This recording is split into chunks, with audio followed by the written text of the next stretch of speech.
Okay, welcome back. You weren't the key info without the fluff, right? That's the plan. So today we're diving into something pretty interesting that happened in the Baltic Sea. It involves a tanker, a Russian fighter jet, and a NATO response. Yeah, it's quite a mix. We've been looking at the news reports, trying to piece together what this specific event really tells us about, maritime security right now. And of the broader context, the maneuvering between states. Exactly. The idea is to give you the essentials, the important takeaways. Right. So let's start with the core event. The Estonian Navy intercepted a tanker, the Jaguar. Mm-hmm. And this wasn't just any ship. It's apparently part of this shadow fleet everyone's talking about. That's right. The term shadow fleet, well, it generally refers to ships that are operating sort of off the books, often used to get around sanctions, moving oil, and things like that. Okay, but here's the twist. Yeah, this is where it gets unusual. A Russian Su-35 fighter jet actually flew into Estonian airspace and NATO airspace, obviously. How long for? Not long, apparently about a minute, but it seemed to be providing cover for the tanker. Wow. Yeah, the Estonian chief of defense, General Karus, he called it the first time they've seen Russia take such an active protective stance over one of these ships. That definitely raises the stakes a bit. And NATO reacted.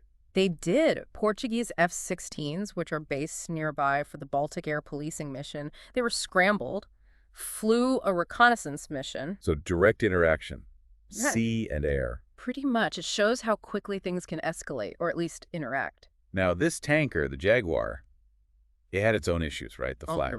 Right. So it was nominally flagged to Gabon, but Gabon actually revoked its registration back on May 10th. What? Because the UK had put sanctions on it.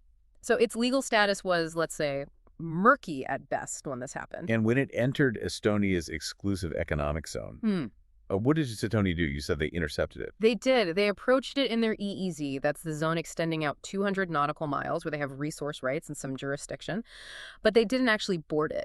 No boarding. Why not? Well, their stated reason was they guided it, basically escorted it, towards Russian waters. They said it was to protect their underwater infrastructure. Ah, like cables. Specifically, the S-Link 1 power cable.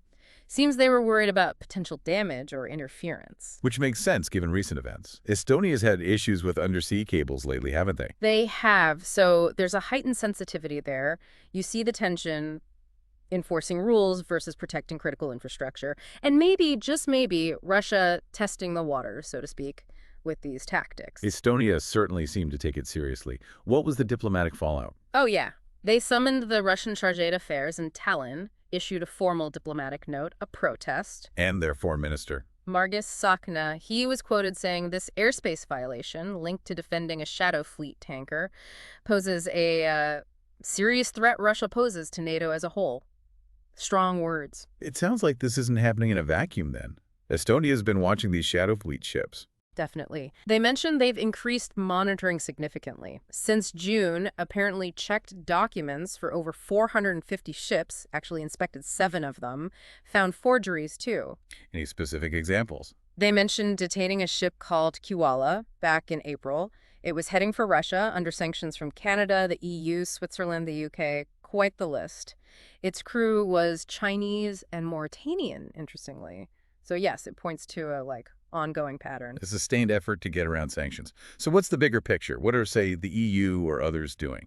Well, the European Commission is trying to create tools. They're focusing on ship control via insurance and certification. How does that work? The basic idea is if a ship doesn't have a valid navigability certificate proof, it's seaworthy and properly registered, it can't get insurance. And without insurance, most reputable ports won't let it dock. Okay, that sounds logical. Does it work? That's the million-dollar question, isn't it? The reports suggest it's, enforceable in ports where you can check papers easily. But out on the open sea? Much, much harder. Monitoring vast sea lanes, intercepting ships that might not want to be intercepted. That's a huge challenge. This whole incident really highlights that gap. Okay, so wrapping this up, what's the main thing we should take away from this Baltic Sea encounter?